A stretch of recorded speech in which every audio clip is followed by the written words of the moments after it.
A military source brands the explosions near the Army General Staff as a terrorist act carried out by those who serve foreign agendas.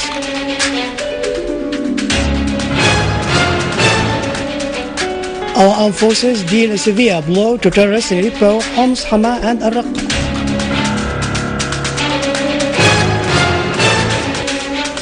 Bogdanov says Al-Ibrahimi has notified Russia about his intention to work on the basis of Geneva Statement to solve the Syrian crisis.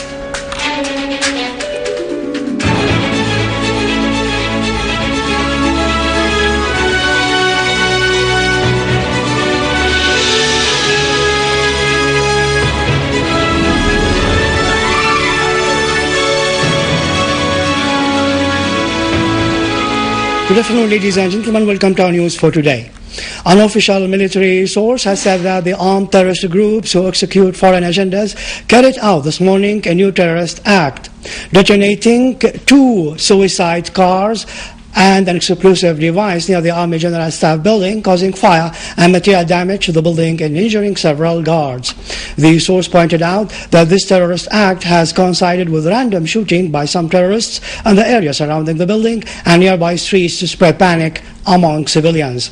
The authorities hastened to pursue them in the neighborhood. Initial investigations, however, pointed out that the 2 explosions were caused, as we mentioned, by 2 suicide car bombers. The source affirmed that the Army General Command considers this act as an evidence of bankruptcy reached by those who lead the war on Syria. The source affirmed that all the military commanders and the General Command officers are safe, and that no one of them has been hurt, and they continue to perform their daily usual tasks. The source added that this crime will only increase our armed forces' determination to firmly confront terrorism and crush all those who want to encroach upon the security of the homeland and citizens. The following are photos of the 2 explosions captured by a nearby camera.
Our army units have finished clearing Al-Husayniya and Al-Buwayda and Al-Sayyida Zainab in Damascus, suburbs of terrorists, declaring them secure zones.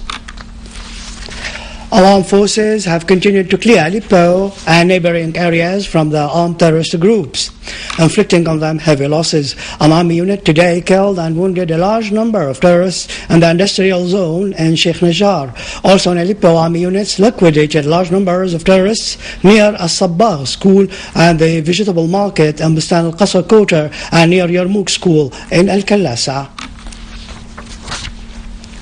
In Hama, our armed forces eliminated an armed terrorist group and confiscated the weapons and their position in Tel Bazzam crossing point in Soran and the governorate's suburbs. The weapons confiscated included automatic rifles, bombs, and sophisticated communication equipment. Among the terrorists identified as being killed is Abdelhaq Hassan Aboud. The authorities also captured a number of terrorists in Masha al-Arabi neighborhood in Hama, seizing large quantities of weapons that included machine guns, automatic rifles, RPG rifles, BKC machine guns, Diktaryov machine gun, hand grenades, ammunition boxes, and dozens of explosive devices, each weighing more than 200 kilograms, planted among residential buildings in Masha al-Arabi. In Homs, our armed forces destroyed 3 cars driven by terrorists near Azawiya Mosque in Al-Hashish Souq in the city. Another army unit intercepted an armed terrorist group who had attacked citizens and law enforcement troops behind Al-Walidiyya school in Bab Hood neighborhood, killing and wounding all the members of the group. The authorities also repelled another armed group that tried to infiltrate from Al-Khandaq Street in Bab Hood neighborhood, killing 5 members of the group and wounding 4 others. In Al-Raqqa, an army unit destroyed 3 cars equipped with Doshka machine guns and a 4th loaded with weapons in Tal Abyad. All the terrorists and the cars were killed. A source and the governorate said army units also intercepted armed groups in Tal Abyad, Ain al-Arus, and Turkman, and the vicinity of the border gate and the governorate of Al-Raqqa, scoring direct hits against the terrorists. The Lebanese army has seized large quantities of weapons and communication equipment when it stormed into a terrorist hideout in Al-Berit Rashaya village. The Lebanese Orientation and Guidance Directorate said the hideout contained large quantities of rifles, hand grenades, and ammunition in addition to military and communication equipment. It added that 3 suspects on motorcycles were detained.